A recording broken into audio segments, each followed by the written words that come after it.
Halo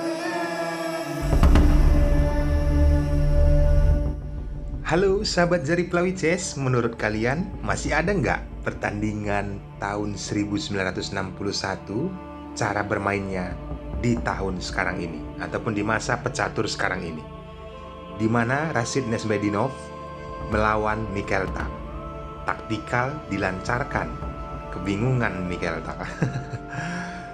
Oke teman-teman, saya akan menganalisis jalannya pertandingan ini kejuaraan Uni Soviet di Baku tahun 1961. Siapkan konsentrasi tinggi, dan bagi kalian yang baru bergabung di Jari Pelawi Chess, welcome. Selamat menyaksikan.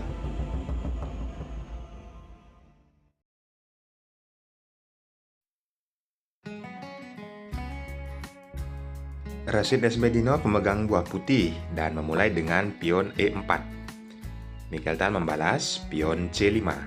Pertahanan Sisilia terjadi di papan. Putih kuda F3, lalu hitam pion D6.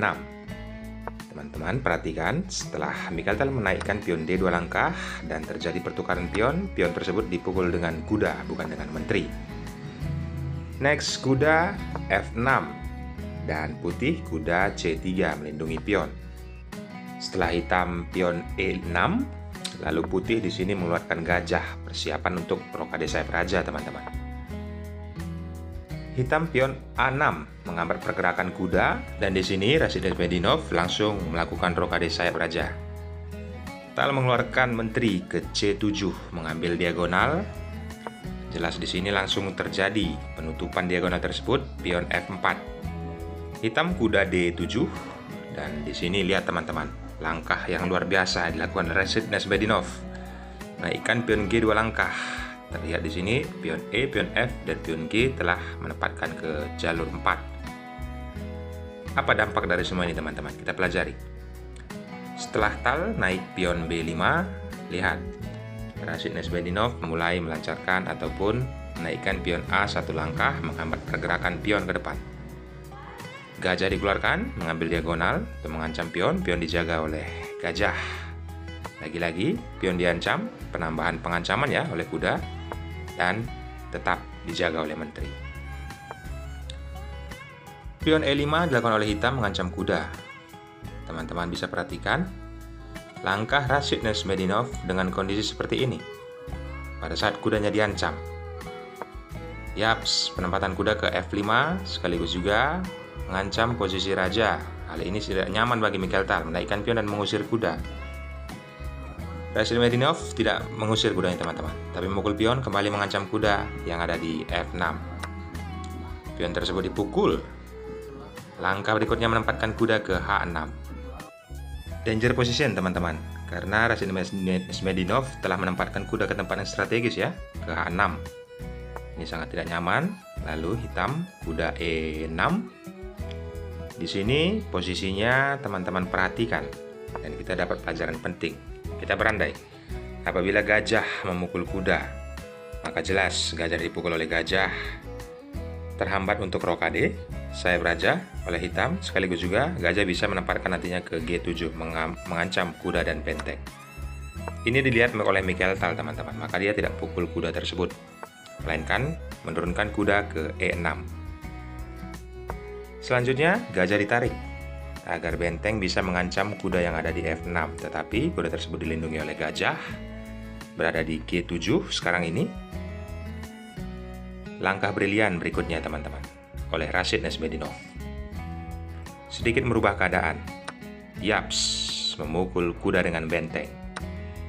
Benteng dipukul oleh gajah, dan ini dampaknya teman-teman. Kita perhatikan terjadi pertukaran kualitas ya. Putih kuda D5 mengancam menteri sekaligus juga gajah. Di sini juga ada langkah perandaian teman-teman.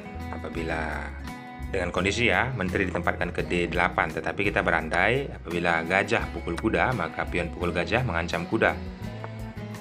Dan kuda menempatkan ke C5 lalu pion maju mengancam menteri sekaligus juga gajah mengancam benteng.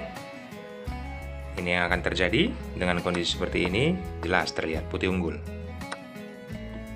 Maka dari itu, Mikhail Tal tidak memukul kuda, melainkan menurunkan menteri ke D8. Langkah berikutnya, penempatan menteri mengancam posisi gajah 2 kali. Apa yang dilakukan oleh Mikhail Tal, teman-teman, dengan kondisi seperti ini? Yaps, dia menempatkan kuda menutup ancaman dari menteri. Tetapi di sini Rasin Esbendinov lagi-lagi melakukan langkah brilian. Kalian bisa post videonya. Yaps, benar sekali teman-teman, telah terjadi pertukaran kuda dan gajah. Pion menutup, bagus kelihatannya teman-teman. Tetapi ada langkah yang spektakuler, menaikkan pion E1 langkah, memberikan secara gratis. Dan di sini Mikhail Tal memakannya teman-teman. Tetapi tadi ada langkah terbaik sebenarnya. Coba kita berandai dulu. Dengan posisi kuda yang sangat bagus ya, yang dimiliki oleh Rasin Esbendinov, penempatan gajah ke H4. Mengancam menteri jelas melindungi pion, menempatkan ke D4, dan benteng bergeser ke jalur F.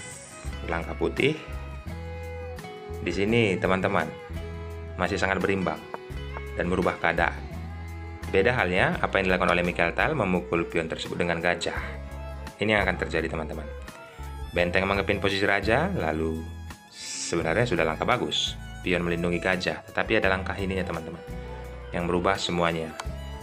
Pion tersebut dipukul oleh kuda, mengancam raja, lalu kuda dipukul oleh menteri, dan sebenarnya bisa gajah pukul gajah. Tapi itu tidak dilakukan oleh Rasin Esbendinov. Melainkan dia menteri ke D4, dan raja bergeser tentunya. Teman-teman bisa post videonya, langkah apa yang dilakukan oleh Rasin Esbendinov atau putih. Yaps, memukul gajah dengan benteng. Jelas ya, harus bergeser, menteri mengajak pertukaran karena ada open tadi apabila benteng menurunkan ke E8. Di sini Rasin Esbendinov tidak memukul menteri tetapi menggeser bentengnya dan skak. Dan tentu saja di sini dipukul oleh pion. Lalu putih pukul benteng, posisi skak, raja naik ke E7. Yap, skak lagi di G7. Raja mundur ke E8. Skak mat. Dan apabila kondisi seperti ini, raja naik ke D6, maka akan kuda mencakar menteri. Maka dari itu teman-teman, Mikhail Tal, kondisi seperti ini, dia menaikkan raja ke E6. Tapi sama saja, pion pukul pion dan skak. Dan di sini Mikhail Tal menyerah teman-teman. Apabila kita lanjut, raja bisa bergeser ke D6. Ada kuda yang mencakar menteri. Raja ke C5. Begini hasilnya teman-teman. Sudah jelas putih menang. Terima kasih telah mendukung channel ini. Jangan lupa tombol subscribe dan nyalakan loncengnya. Akhir kata saya ucapkan thanks and God bless. Bye bye.